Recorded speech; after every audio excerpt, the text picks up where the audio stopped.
Assalamualaikum warahmatullahi wabarakatuh. Bismillah walhamdulillah wassalatu wassalamu ala rasulillah Sayyidina Muhammad ibn Abdillah wa ala alihi wa ashabihi wa man tabi'ahu wa walah. Amma ba'd. Bapak, ibu-ibu, para jamaah yang kami cintai, alhamdulillah pada pagi hari ini dapat jumpa kembali dalam kajian kitab Ma'arifur Rahman di tafsir Al-Quran. Semoga aktivitas ini dapat mengantarkan kita pada pemahaman agama yang utuh dan bisa kita berpraktekkan dalam kehidupan sehari-hari. Amin ya rabbal alamin. Para jamaah, kita awali pengajian kita dengan membaca umul kitab Al-Fatihah.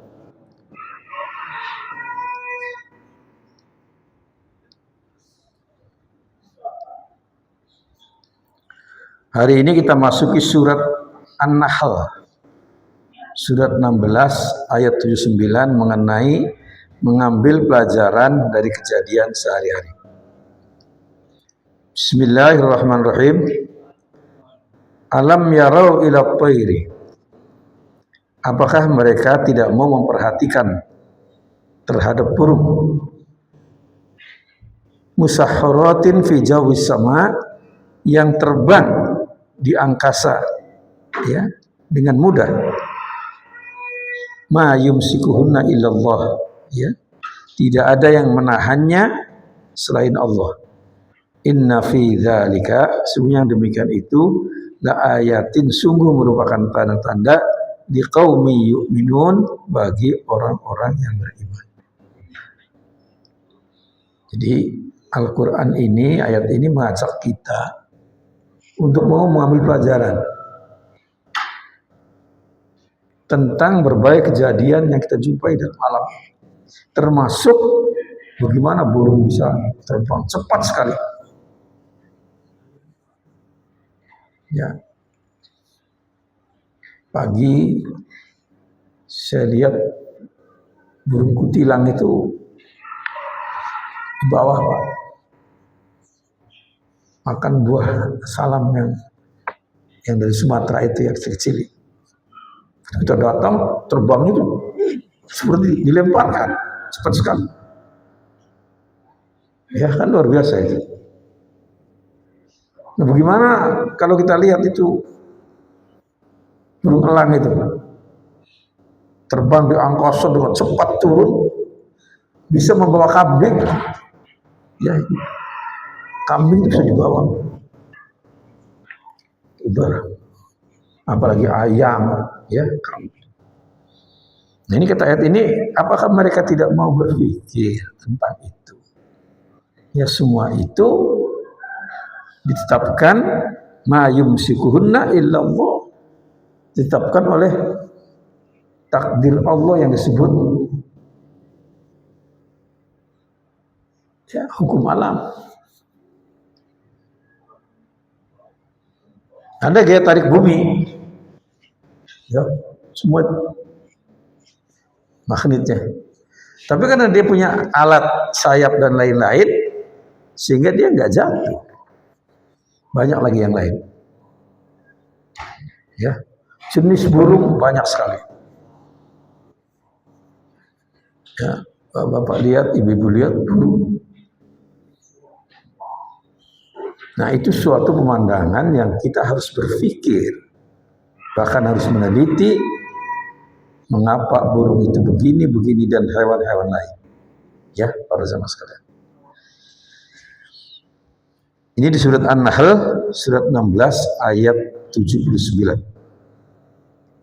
Pada kajian yang lalu telah dijelaskan perbedaan yang sangat jelas antara orang yang memiliki kemampuan untuk berbuat baik dan menjalankannya dengan orang-orang yang tidak mempunyai kemampuan untuk melakukan hal itu. Kajian kemarin digambarkan orang yang, ya maaf ya, nggak bisa melihat, nggak bisa mendengar, ya, dibandingkan dengan orang yang sehat, bisa berbuat sesuatu bisa belajar menuntut ilmu, bisa berbisnis, bisa segala macam, bisa banyak bersedekah. Tentu berbeda sekali. Ya. Ya, orang-orang yang normal dengan orang-orang yang tidak normal, secara fisik aja berbeda. Mentalnya juga begitu. Orang-orang bisu itu pasti biasanya tuli, nggak bisa menyerap ilmu, susah sekali. Bicara nggak bisa. Ya, maka itu digambarkan di kajian yang lalu, perbedaan yang sangat menolong. Maka orang-orang yang normal seperti kita harus banyak bersyukur. Ya, ini karunia Allah yang tidak bisa dihitung banyaknya. Wa in ta'uddu ni'matallahi la tuhsuha. Kalau kalian mencoba menghitung nikmat Allah, pasti kamu tidak akan mampu menghitungnya. Saking banyaknya para jemaah sekalian.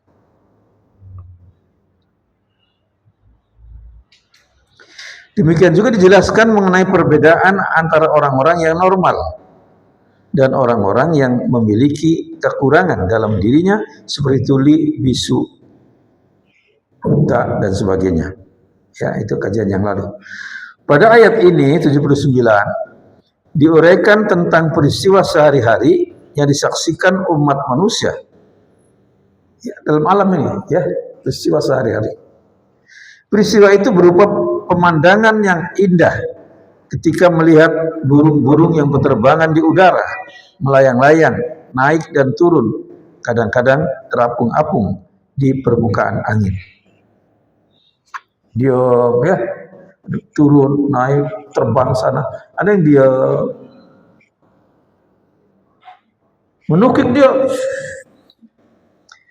ikan dalam laut, dalam danau bisa ditangkap apa itu? Gimana itu? Ikan itu dalam air kan, tapi dia bisa dapat ikan besar. Ya, para jamaah sekalian. Jadi itu kita lihat mana. Kalau kita mau ngambil pelajaran para jamaah sekalian, burung elang itu paling menakutkan untuk hewan ayam segala macam. Tapi seorang induk ayam untuk melindungi anak-anaknya, pitiknya itu dilawan. Ya. Burung elang itu dilawan oleh dia. Kalau dia tahu itu musuh berat membahayakan, tapi karena dia membela anak-anaknya, dia lawan.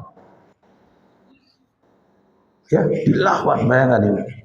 Itu bagaimana kita bisa pelajari seorang ibu rela berkorban dirinya sendiri dan segalanya demi untuk anak-anaknya. Itu pelajaran.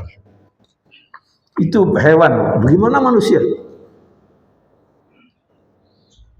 Gak ada orang yang tidak ingin anaknya lebih berbahagia dari dirinya. Gak ada. Semua orang tua ingin anaknya lebih maju, lebih baik.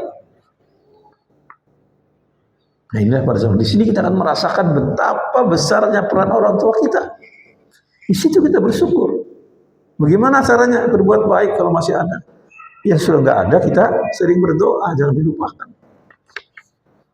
Doa untuk orang tua. Maka setiap doa dibimbing oleh untuk kita berdoa untuk diri sendiri. Rabbighfirli wali walidayya. Ya Allah ampunilah aku, baru kedua orang tua. Ya. Waman dakhala baiti, dan orang yang pernah masuk ke rumahku, lebih banyak lagi. Walil mukminin, semua orang mukmin dan muslim. Lihat bapak-bapak urutannya. Ya. Ibu.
Ya.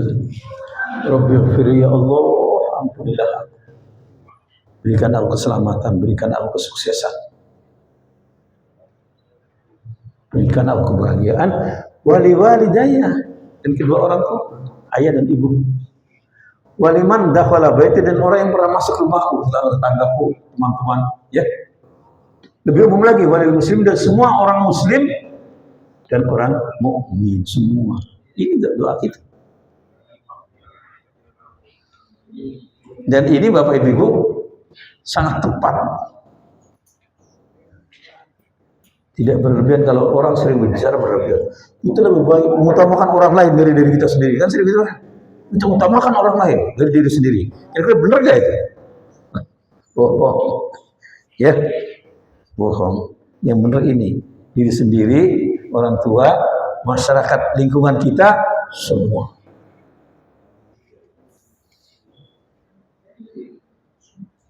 Jadi omong kosong udah mengatakan kita utamakan orang lain dulu biar kita menderita. Oh, itu ucapan lisan, dipraktekannya mah. Bapak dan ibu kalau kita foto bersama, ya, foto bersama kemudian dicetak. Foto itu yang kita lihat gambar siapa dulu? Apa lihat gambar orang lain? Gambar tetangga pojok sana? Enggak, kita lihat mana gambar kita dulu. Nah, ini contoh. Jadi tidak aneh-aneh, sangat rasional dan sangat fitri dan alami. Ya, maka di sini para jamaah sekalian, kita melihat tadi bagaimana orang tua kita itu mengasihi kita, ya, melebihi dirinya sendiri. Orang tua kita kuat nggak makan sehari, tapi dia nggak kuat kalau anaknya nggak makan. Tapi saya alami sendiri Bapak Ibu sekalian di orang tua saya. Ya. Zaman dulu itu banyak nyamuk Ibu. Tidur pakai kelambu, zaman dulu ya. Orang tua mengutamakan anak-anaknya pakai kelambu. Ya. Jadi ini pada zaman sekalian di sini kita harus mengambil pelajaran dari segala peristiwa yang kita alami.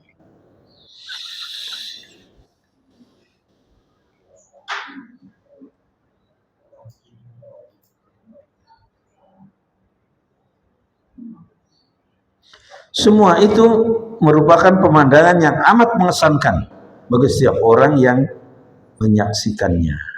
Baru satu ya, belum yang lain. Hewan-hewan lain udah. Belum nanti kita melihat bagaimana itu hewan-hewan buas. Ya, bagaimana itu hewan ternak. Bagaimana kuda yang kerjaannya lari. Kuda itu kan udah berlari nggak enak. Ya, gitu. Semua memberikan keindahan untuk kita. Sawah ladang itu membuat indah.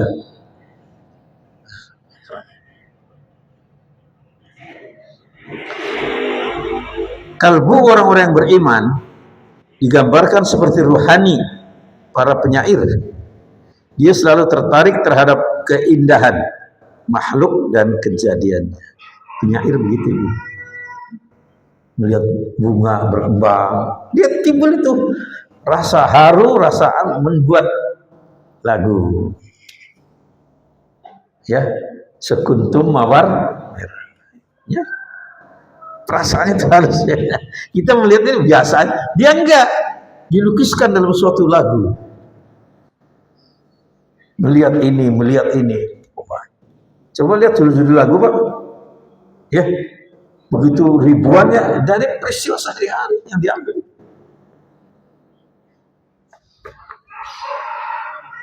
Ya, Bapak sekalian. Maka bahasa seniman jangan dinilai secara lahiriah, nggak ketemu. Ya.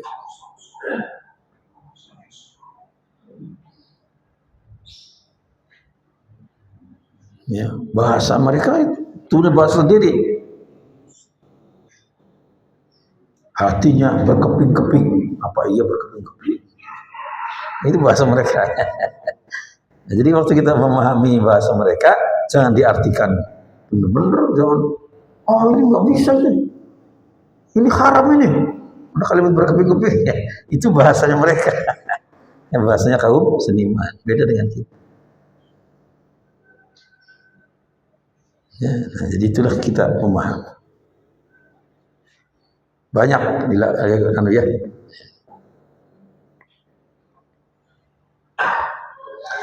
Keindahan itu menggugah perasaan dan menyentuh hati sanubarinya.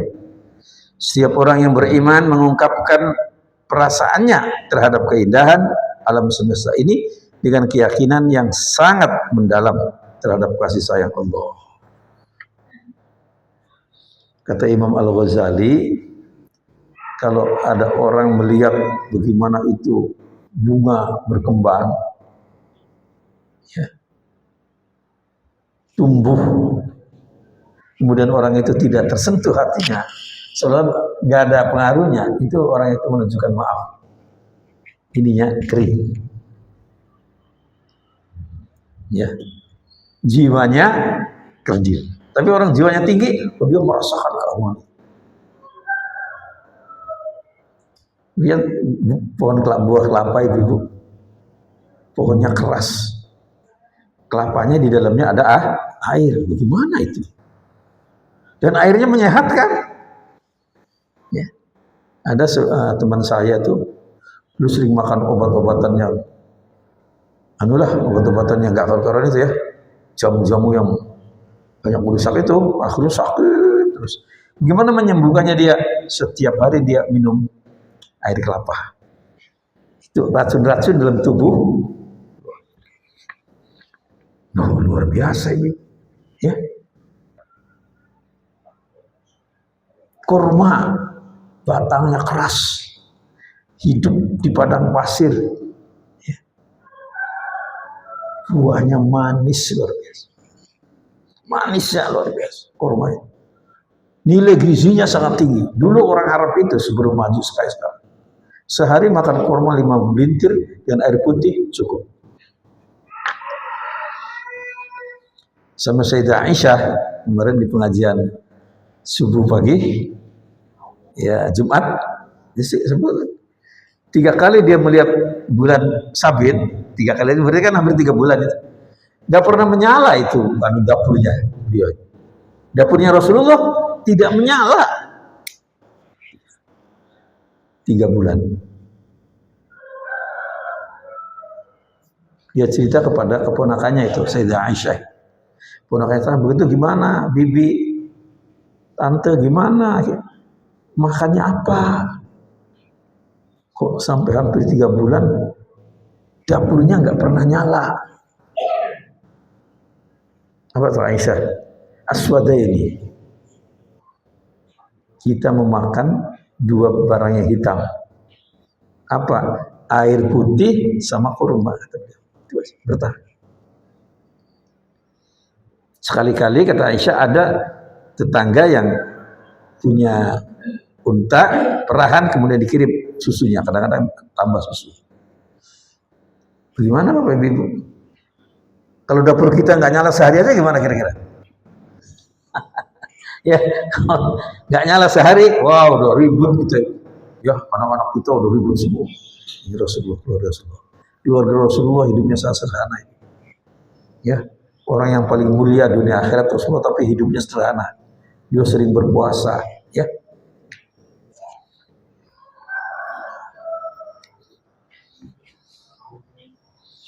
Saya ingin sehat. Kalau ingin sehat, puasa. Sering berpuasa. Itu Nabi pesankan gitu. Sumu tasih.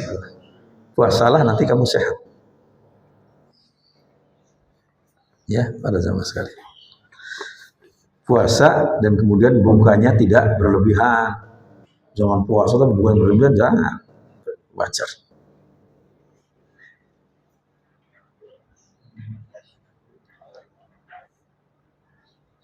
Allah Subhanahu wa ta'ala dengan sunnahnya menjadikan burung-burung itu tidak jatuh ke bawah dengan jalan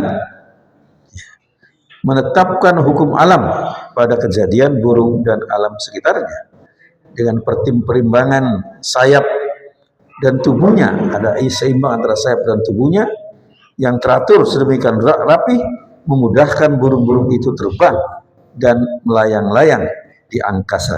Semua itu merupakan sebagian dari tanda-tanda keagungan Allah yang menciptakan makhluknya dalam segala bentuk. Keseimbangan sayapnya itu udah terukur. Nah dulu saya kalau punya burung dara baru, kita gunting dulu sayapnya Pak. Dia nggak bisa terbang ya, sampai nanti pelan-pelan tumbuh. Nah, begitu dia tumbuh sudah kenal dengan lingkungan. Atau ayam suka terbang, keluar, hilang. Nah, itu kita potong itunya aja. Bukan ini bukan. Itu bulunya aja, bulu yang di tangan aja apa sayap ya.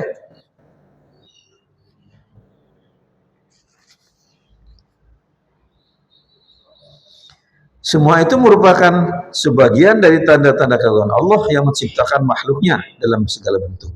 Ayat selanjutnya 80 menjelaskan tentang nikmat Allah yang dianugerahkan kepada umat manusia untuk dijadikan sebagai isyarat yang sangat kuat yang menegaskan tentang keesaan Allah Subhanahu wa ta'ala. Wallahu ja'ala lakum min buyutikum sakanah. Allah menjadikan bagi kamu dari rumah-rumahmu sebagai tempat tinggal.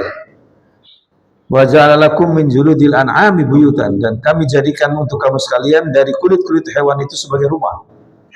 Dulu zaman banyak kemah-kemah dibuat dari kulit hewan. Ya. Kulit kambing, kulit unta. Jadi kan kemah. Di sana kan jarang hujan. Jadikan rumah itu. Ya.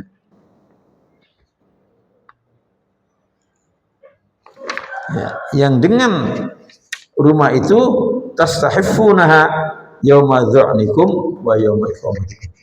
Ya, yang dengan itu ya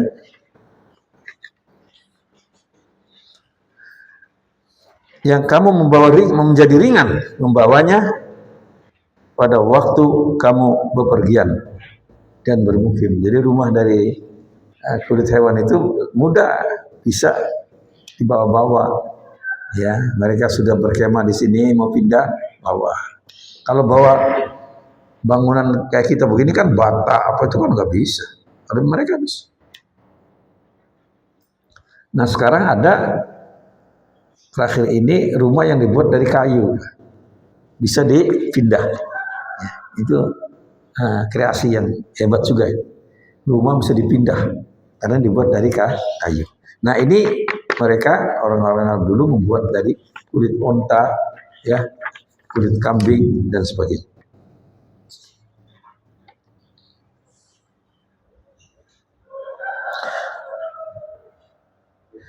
Wa min aswafiha wa awbariha wa ash'ariha asasa wa mata'an ilahi. Dan dijadikannya pula dari bulu domba, bulu unta, dan bulu kambing, ya, peralatan rumah tangga serta kesenangan sampai waktu tertentu. Bulunya ya menjadi hiasan untuk rumah tangga. Bulu domba. Bahkan pakaian yang paling mahal wool itu dari bulu domba. Ya.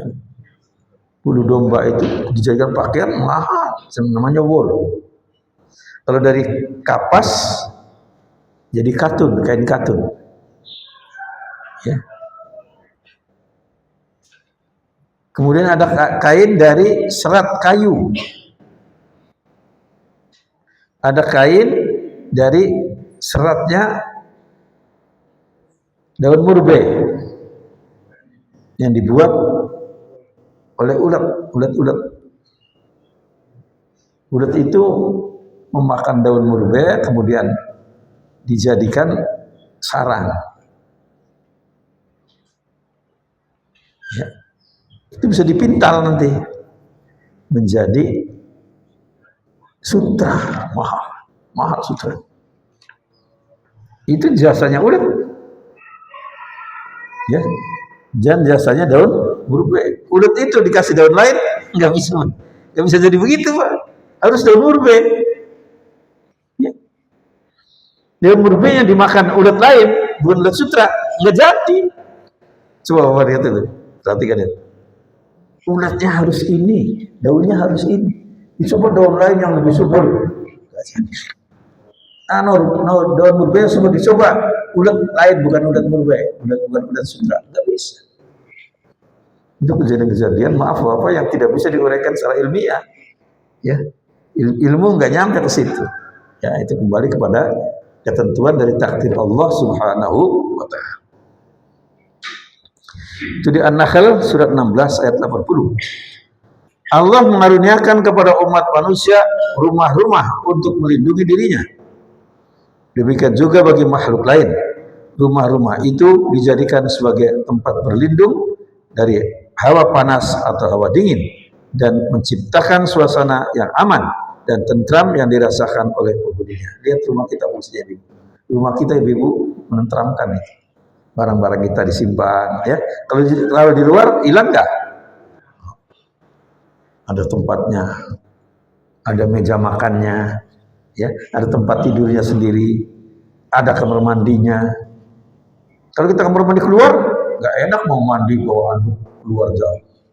Orang melihat semua tuh mau mandi, apalagi nggak ada WC di rumah, bawa ember. Mau mandinya bawa ember. Ah, itu mau buang air deh. Ya enak kan? Ada dalam rumah semua, komplit. Dapurnya. Nah ini bukan manusia, makhluk lain punya rumah. Lihat ibu-ibu, bapak burung manyar, Pak. Kalau buat sarang itu indah sekali. Ya, lubangnya di bawah. Lubangnya di bawah. Ada lubang rahasia yang sering menipu hewan pemangsa. Hewan pemangsa mesti di lubang sini, nggak dapat dia. Luar biasa ya. Ya. Hewan-hewan lain juga punya, ada jadikan gua untuk berlindung, lubang dalam tanah untuk berlindung. Ya, semua memerlukan rumah tadi, meskipun bentuknya tidak sama.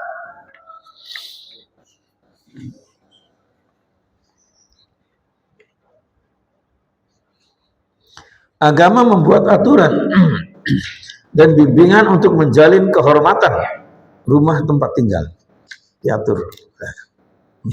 Seseorang dilarang masuk ke rumah orang lain sebelum menyampaikan salam kepada pemiliknya atau minta izin dari penghuninya. Nggak boleh kita masuk begitu aja. Nggak boleh. Harus izin. Salamnya mah kita izin mampir. Jangan rumah orang lain busuk masuk. Wah, itu nggak boleh. Ya, nggak boleh. Di rumah itu orang ada keluarganya, ada istrinya, ada anak-anak perempuannya, ada anak laki-lakinya. Nggak boleh orang masuk aja, harus isi. Ya, sehingga orang punya rumah juga kalau misalnya lagi pakaiannya nggak pakai pakaian lengkap dulu terima tamunya, ya. Nggak lagi pakai baju terima tamu, enggak. Dia begitu ada tamu lagi nggak pakai baju di rumah, pakai baju dulu. Itu faedahnya kita salam dan minta izin.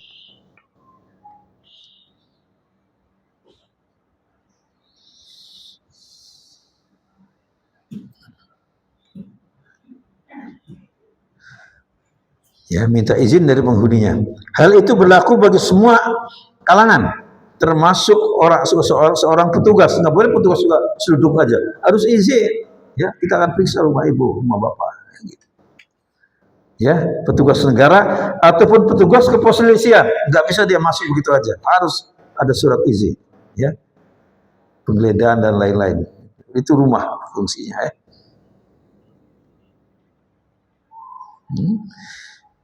Setiap orang tidak boleh memata-matai penghuni rumah orang lain yang mengakibatkan akan mengganggu ketentraman penghuninya. Tidak boleh kita memata-matai rumah orang lain. Nanti diintip, haram, ya, tidak boleh. Tidak boleh mengganggu tetangga kita. Rumah orang lain harus privasinya harus dijaga masing-masing. Kita juga kalau diintai orang lain, diselidiki juga tidak enak sama orang lain itu. Pengertian rumah tempat tinggal ini bisa dikembangkan pemahamannya secara lebih luas, mencakup lingkungan, kampung, tingkat kecamatan, negara, dan hubungan antar bangsa. Hubungan antar negara sama. Masing-masing negara juga punya hak melindungi negara itu. Tidak boleh ada orang lain masuk kecuali udah izin dengan namanya paspor. Ya, paspor. Kita mau ke Saudi Arabia, nggak bisa kecuali ada izin. Kita punya paspor, kemudian dikasih izin masuk. Ya. Kita ke Malaysia harus ada paspor. Kita ke Cina harus ada paspor. Nah ini seperti rumah kita, rumah tangga kita. Ya nggak boleh kita asal masuk. Nah negara pun begitu, Bapak. Ya.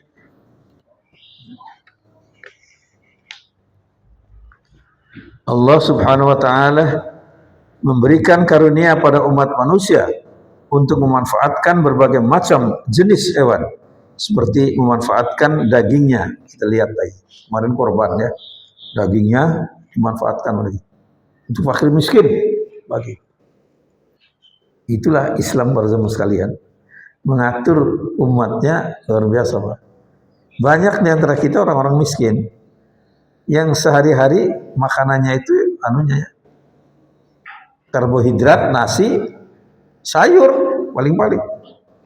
Ganti-ganti tuh kangkung, kol, bayam, ya. Apa itu? Ya, nabati semua. Nah, ada dalam Islam itu aturan supaya orang-orang juga merasakan protein hewani. Apa diantaranya? Begitu ada orang melahirkan, diharuskan memotong kambing, namanya akikah. Kalau anaknya laki-laki 2 kambing, domba anaknya perempuan 1 kambing. Panggil tetangga-tangga orang-orang miskin datang ke rumah, menikmati makanan protein hewani. Setiap ada kelahiran, ya. Kemudian ada kurban Idul Adha.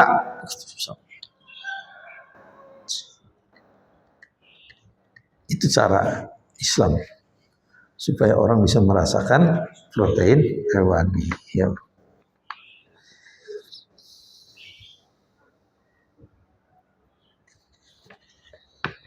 Termasuk dam. Orang-orang yang melaksanakan ibadah haji ada 3 caranya. Haji ifrad, ya, ada haji qiran, ya, ada 3. Yang 2 itu selain ifrad kena dam. Apa? Menyembelih seekor kambing. Damnya. Bayangkan kalau cuma haji 3,5 juta, itu paling yang ngambil ifrad itu paling 400.000 orang atau 300.000. Yang 330 juta, 3.300.000 itu bukan ifrad, kena dam. 3.300.000 kambing, berapa itu banyak? Ya, 3.300.000 kambing. Itu fakir miskin. Nah itu cara Islam. Maka itu dagingnya dikasih ke negara-negara miskin, Pak. Dimasukin dalam, diawetkan dalam kalen, ya, di pabrik, kirim ke daerah-daerah miskin. Itu korban Pak, dam kita di sana, ya, di Arab. Sehingga semua orang merasakan protein hewani dan protein nabati terus, ya.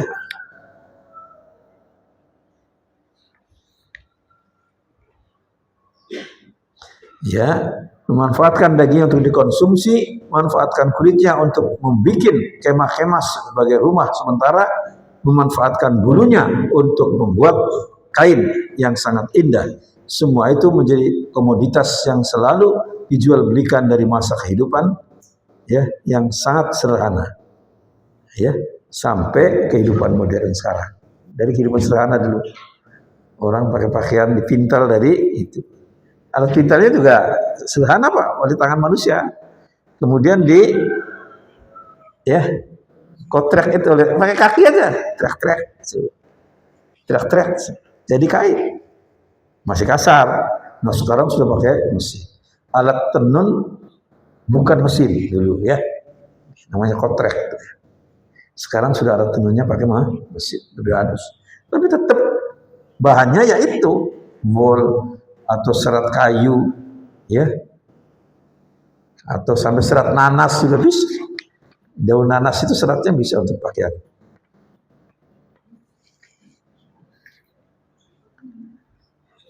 Ya, dari masa kehidupan yang sangat sederhana sampai kehidupan modern sekarang sama. Ya cuma beda pakaiannya sama tapi beda jenisnya ya. Dulu masih kasar, sekarang halus. Seperti ini, ya.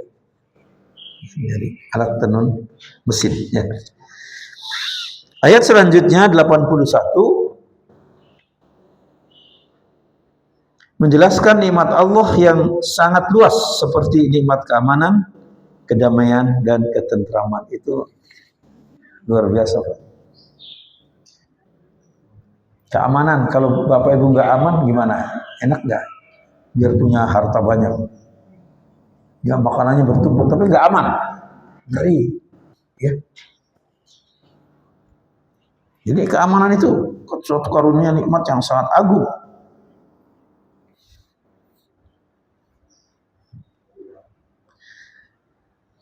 Kemudian kedamaian sangat agung.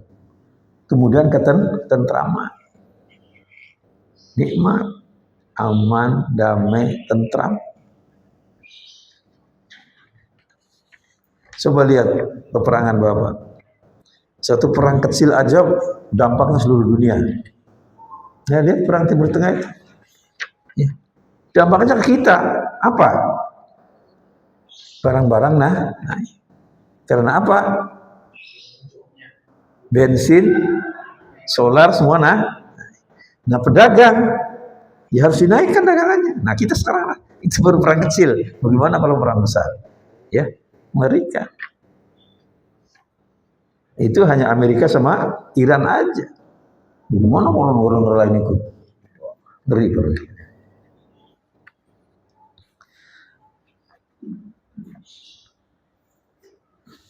Wallahu ja'alakum mimma khalaqa zilalan. Allah menjadikan tempat bernaung bagi kamu dari apa yang telah Dia ciptakan. Wa ja'alakum minal jibali, dan Dia menjadikan bagimu gunung-gunung itu, ya, aknanan sebagai tempat-tempat tertutup dalam gua, ya, lorong-lorong sebagai tempat tinggal. Aknan. Wa ja'alakum sarabila taqikum, dan Allah menjadikan, ya, pakaian bagimu untuk melindungimu. Menjadikan gunung-gunung itu tempat tinggal itu. Ada gua-gua di dalamnya. Ya sekarang sih negara-negara maju semua apa? Ada perlindungan di bawah tanah. Luas itu. Ya, Iran itu punya perlindungan di bawah tanah ratusan kilometer. Jauh. Ya. Sehingga dibom itu nggak kena. Nah, itu contoh-contoh ya, menjadikan dari ini karunia Allah semua.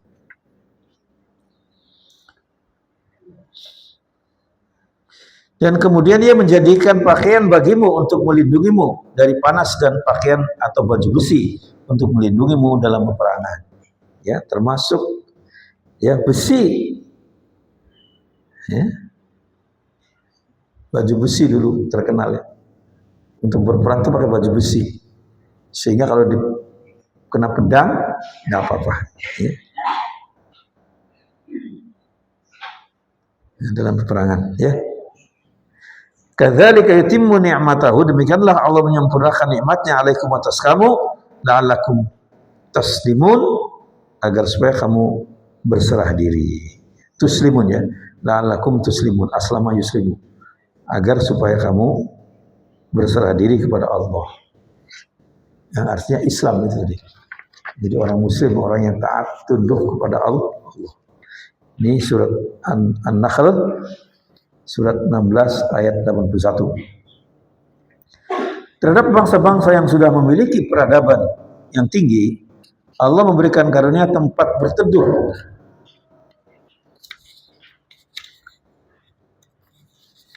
Atau rumah-rumah mewah, ya, termasuk di dalamnya berbagai macam hotel. Ya, orang lihat bangunan-bangunan mewah, rumah-rumah hotel bertingkat, ya, lihat sendiri. Ya, berbagai macam hotel, gedung pertemuan, gedung-gedung yang bertingkat, kantor-kantor yang menggunakan gedung bertingkat, ya, dan sebagainya. Allah Subhanahu wa taala menyediakan untuk bangunan-bangunan yang mewah itu berupa material seperti batu yang diambil dari gunung, pasir yang diambil dari sungai, kayu yang diambil dari hutan, besi dan baja yang diambil dari dalam tanah, dan material lainnya. Semua material itu sangat bermanfaat bagi manusia dan digunakan untuk membangun tempat tinggal yang nyaman dan menyenangkan. Boleh orang membuat, tapi tidak menciptakan, maaf ya. Yang menciptakan hanya Allah. Oh, dia menciptakan bangunan berlantai 8. Oh enggak menciptakan, dia membuat bangunan. Kalau menciptakan itu ya mengadakan sesuatu dari tidak ada, namanya menciptakan. Ya. Bahasa Arabnya itu al-ijadu minal adami.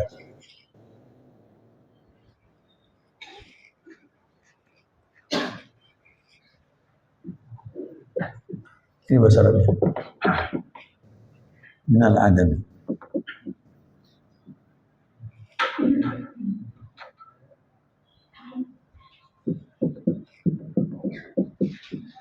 Ya, bahasa Latinnya itu creatio ex nihilo. Menciptakan dari tidak ada. Siapa yang bisa? Tidak ada. Sudah Allah. Oh, tapi saya bisa bikin ini. Iya, kamu bikin ini, bahannya tetap yang disediakan oleh Allah. Anda bikin rumah mewah segala macam, bahannya sudah ada. Airnya kita bikin air aja nggak bisa. Negara-negara maju silahkan, ya, suruh bikin air 1 gelas saja. Amerika, Uni Soviet, Jerman, Prancis, suruh bikin air. Nah itu, ya, ciptaan. Bisa bikin, bukan bikin, nyedot dari tanah, ya, atau menyuling air laut yang sudah ada dari Allah. Nggak bisa manusia. Yang menciptakan hanya Allah, manusia hanya membuat.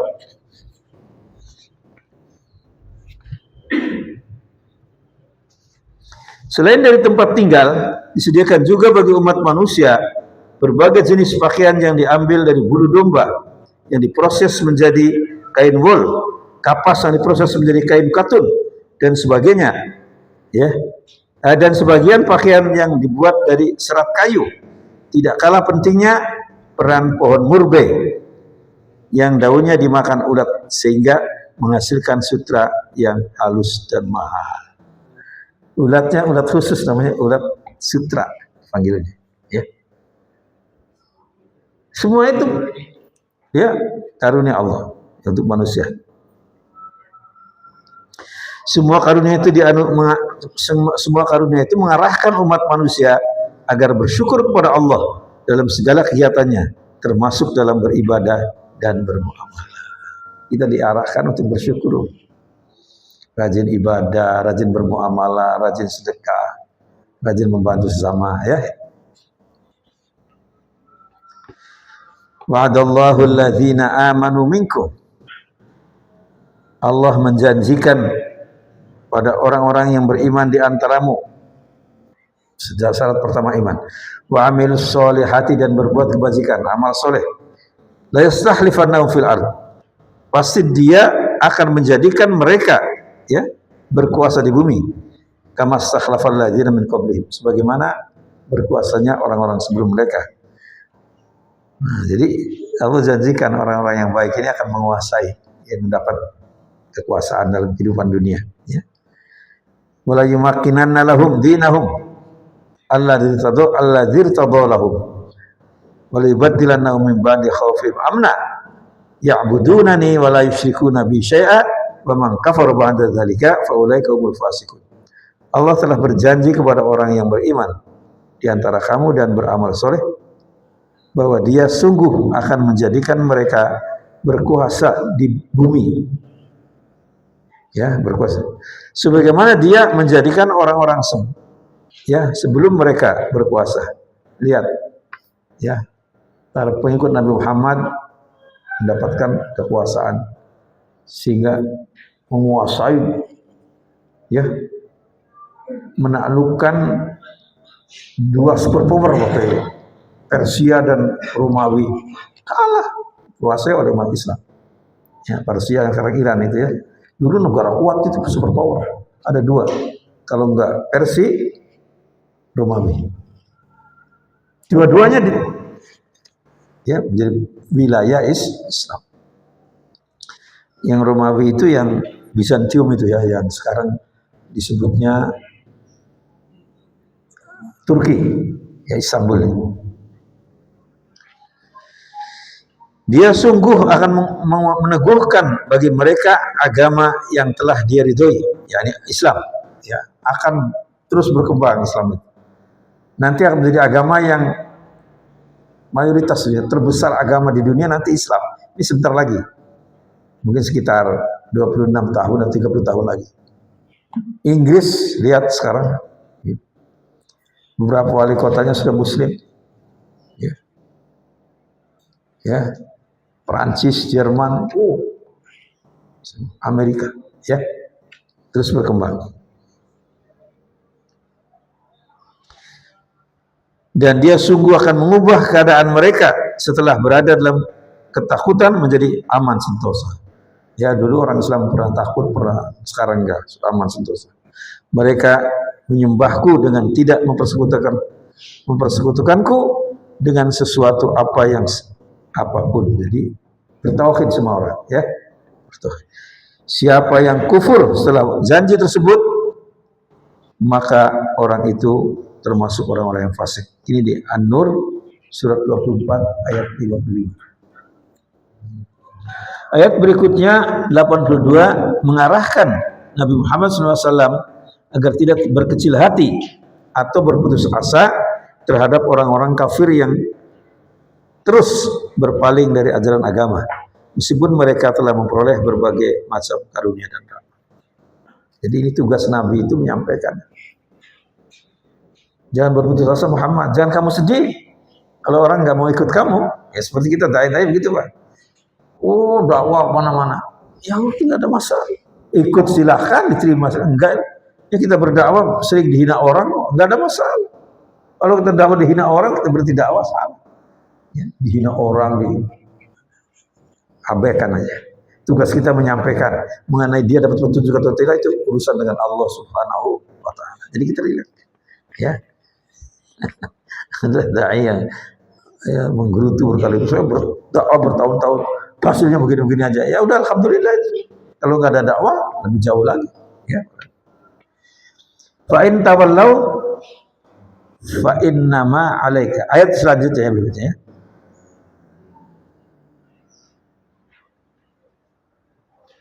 Fa in tawallau fa innama 'alaikal balaghul mubin. Jika mereka kaum musyrik itu berpaling Muhammad, sesungguhnya kewajibanmu yakni Nabi Muhammad hanyalah melakukan penyampaian yang jelas.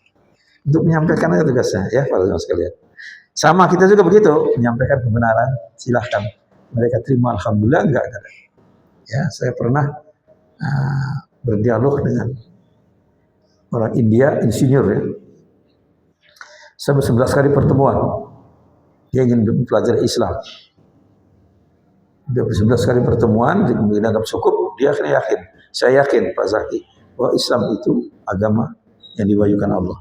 Dan Nabi Muhammad adalah Nabi. Tapi saya nggak mau tinggalkan budaya saya. Oh iya, nggak ada masalah sih. Tugas kita menjelaskan aja. Sebaliknya ada beberapa orang yang kita jelaskan sedikit aja, udah langsung masuk Islam banyak. Orang-orang Barat yang saya Islamkan banyak sekali. Ya, alhamdulillah. Jadi sila nggak ada masalah.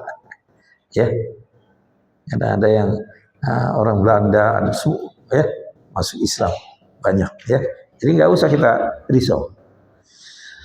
Nabi SAW tidak perlu merasa rikuh atau merasa kecewa terhadap orang-orang yang terus berada dalam kekafiran. Karena sungguhnya tugas Nabi adalah hanya menyampaikan risalah kebenaran kepada umat manusia. Itu tugas Nabi. Ya. Apakah manusia menerima atau menolaknya, itu adalah urusan Allah Subhanahu wa taala dengan mereka. Ayat berikutnya 83 menjelaskan wajah asli atau sikap dasar dari orang-orang kafir, di mana mereka selalu menolak kebenaran meskipun dakwah senantiasa disampaikan kepada mereka. Wajah aslinya begini, ya. Ya'rifuna ni'matallahi summa yunkiruna. Mereka memahami, menghayati tentang nikmat Allah itu. Summa yunkiruna, tapi kemudian mereka mengingkari. Padahal mereka merasakannya. Wa aktsaruhumul kafirun, dan sebagian besar mereka adalah orang-orang kafir. Semua manusia menyadari karunia Allah, tapi tetap dasar orang kafir ya kafir aja. Ya, kata di Al-Baqarah itu, anzar tahu, kamu ajak mereka, kamu bujuk mereka, tetap mereka kafir. Orang-orang kafir itu pada dasarnya dalam hati mereka mengakui betapa besarnya karunia Allah yang diberikan kepada mereka, pasti. Namun demikian, hawa nafsu mereka terus menghalangi mereka untuk menerima kebenaran itu. Para sarjana perbandingan agama, Bapak Ibu set, orang Barat yang memberikan juga kuliah pada saya, ya. Dia menyatakan, saya ini yakin Islam. Saya tanya, kenapa saya bilang kamu nggak mau masuk Islam? Nah, kalau saya masuk Islam ya gaji saya stop. Ya kan misi ya. Gaji saya di-stop, dari mana saya makan keluarga saya? Nah, itu. Jadi mengakui kebenaran Islam tapi nggak mau masuk karena masalah-masalah ekonomi, masalah-masalah lain, atau masalah nafsu tadi. Ya, ada yang nggak mau masuk Islam karena nafsunya nggak boleh bebas, berzina nggak boleh, riba nggak boleh, ya kan? Banyak itu orang nggak mau, orang apa jahiliyah dulu begitu, nggak mau masuk Islam karena dia biasa riba, ya dilarang, ya biasa eksploitasi perempuan dilarang, biasa berzina dilarang, jadi nggak mau masuk Islam karena bertentangan dengan hawa nafsunya, mengikuti nafsunya dia, hawa nafsu.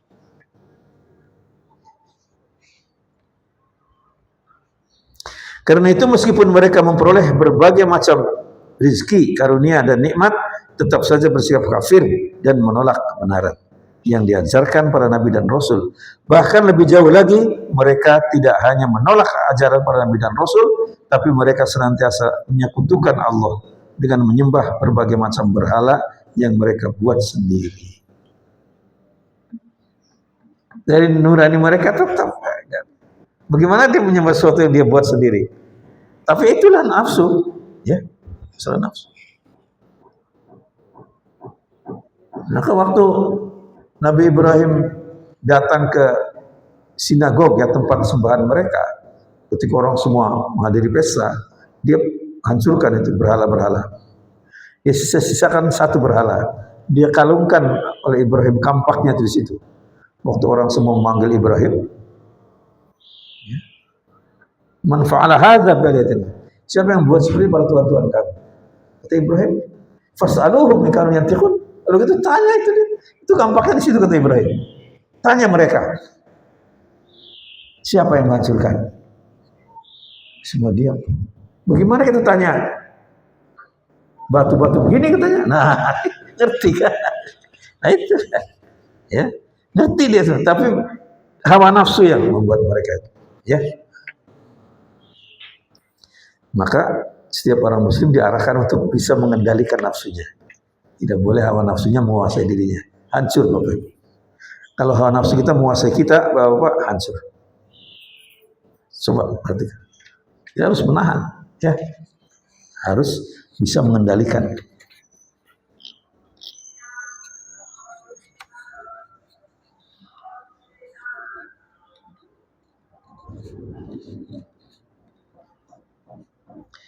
Penolakan mereka pada kebenaran disebabkan karena mereka terjerembab dalam keinginan hawa nafsu yang menyesatkan. Itu bahayanya.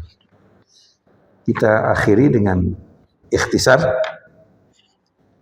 Ikhtisar itu artinya ringkasan, ya. Orang-orang yang beriman dan bertakwa senantiasa menyadari dan menghayati keagungan Allah dan kemahaesaannya.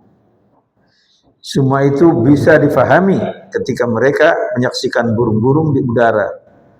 Banyaknya material yang tersedia untuk kebutuhan mereka dan memperoleh rasa kedamaian dan ketentraman dalam rumah tangga mereka. Dari berbagai kejadian yang ada dalam kehidupan sehari-hari mengarahkan orang-orang yang beriman untuk senantiasa bersyukur dan menghayati keagungan Allah Subhanahu wa ta'ala. Sebaliknya orang-orang kafir dan musyrik meskipun memperoleh berbagai macam nikmat dan karunia karena terjebak oleh kemauan hawa nafsunya, mereka selalu menolak kebenaran yang diajarkan para nabi dan rasul. Tugas pokok dari para nabi dan rasul adalah menyampaikan risalah kebenaran berdasarkan wahyu dari Allah Subhanahu wa ta'ala. Masalah diterima atau ditolaknya adalah urusan mereka dengan Allah Subhanahu wa ta'ala. Bagi mereka yang beriman dan bertakwa akan memperoleh kebahagiaan yang abadi, lahir dan batin, baik di dunia maupun di akhirat. Ya. Baik pada masa kini maupun pada masa yang akan datang. Sebaliknya mereka yang menentang kebenaran wahyu Allah Subhanahu wa ta'ala akan tersampaikan dalam kehidupan yang hina, lahir dan batin untuk selama-lamanya di dunia dan akhirat. Demikian pada jemaah sekalian kajian kita. Ada pertanyaan? Silakan. Ya. Salam.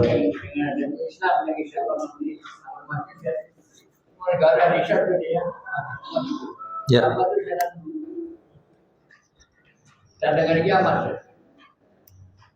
Apanya itu? Ya. Sampai. Ya, sampai akhir zaman. Sampai turunnya Nabi Isa. Turunnya Nabi Isa itu nanti mengajak orang, ya, Yahudi dan Nasrani masuk Islam. Ya. Di sini disebutkan membunuh babi, artinya mengharamkan babi. Ya. Jadi mereka nanti masuk Islam itu. Ada orang Yahudi nggak mau masuk Islam sampai sembunyi di bawah batu, batunya ngomong, ya ini ada di sini, ya gitu ya. Kecuali saat ada pohon yang tidak mau ngomong itu. Maka sekarang di sana di Israel banyak tanam pohon itu, ya. Ada pohon yang kalau orang Yahudi berlindung di situ dia diam nggak ngomong pohon itu. Itu sekarang tanam banyak itu di Israel, ya. Itu secaranya, ya. Ini Nabi Isa itu akan mengantarkan umatnya mengikuti agama Nabi Muhammad. Imam Mahdi diikuti, ya. Ada lagi? Cukup? Kita akhiri kalau cukup, mudah-mudahan bermanfaat. Bapak Ibu, mohon maaf kalau ada khilafan. Wassalamualaikum warahmatullahi wabarakatuh.